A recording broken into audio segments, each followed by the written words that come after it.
почет и гордост отбелязваме две значими годишнини. 185 години от рождението на безсмъртният герой Стефан Караджа и 90 години от създаването на нашето училище. Началото е в далечното минало, в тежките години след войните за национално обединение. Във Варна се оформя нов квартал – Бежанският, създаден от български семейства, прогонени от Македония, Тракия и Добруджа.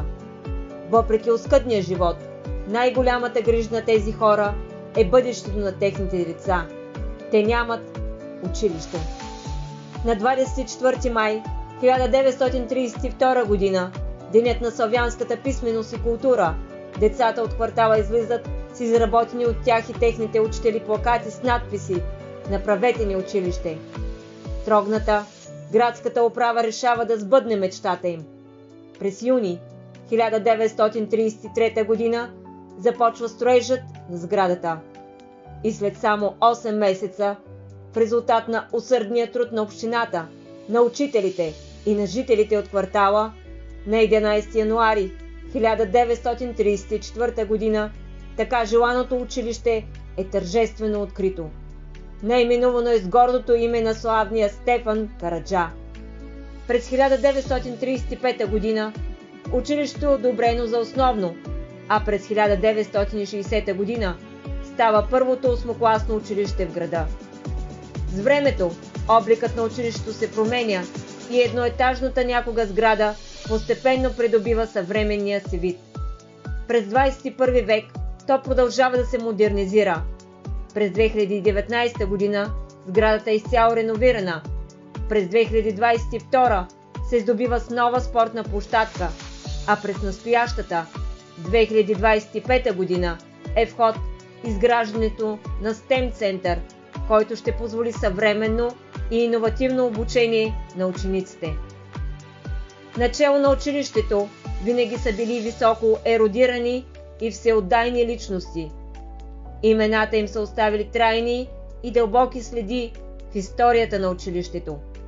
След първият директор Георги Марков, тази длъжност през годините поемат Злати Йорданов, Панчо Панчев, Роза Барбукова, Атанас Трифонов, Ганка Бабадалиева, Катя Стефанова, Йовчо Йовчев, Даниела Петкова. А от 2020 година директор на основно училище Стефан Караджа е госпожа Ирена Митева. Непосредствено след основаването на основно училище Стефан Караджа през 1934 година към него е основано читалище Отец Паисий. Следващите години се създават неделно девическо училище, клуб занималния за изоставащите ученици, школа по алгоритмизация на обучението по математика, едни от първите в града паралелки с ранно чуждоезиково обучение. През 90-те години на 20 век тук се създават специализирани паралелки с засилено изучаване на музика, хореография и изобразително изкуство. Възпитаниците на тези паралелки бързо заемат водещо място в културния живот на Варна, а годишните изложби на младите художници се превръщат в едно от културните събития на града.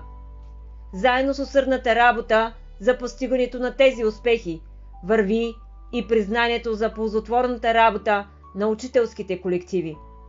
Те са многократни носители на званието първенец в града и окръга, удостоени с орден Кирил и Методий втора степен през 1985 година, отличени с награда Варна за висок професионализъм и постигнати успехи в общообразователната и възпитателна дейност за 2002 година.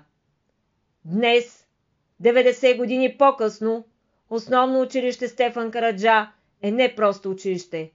То е дом на знанието и на духа.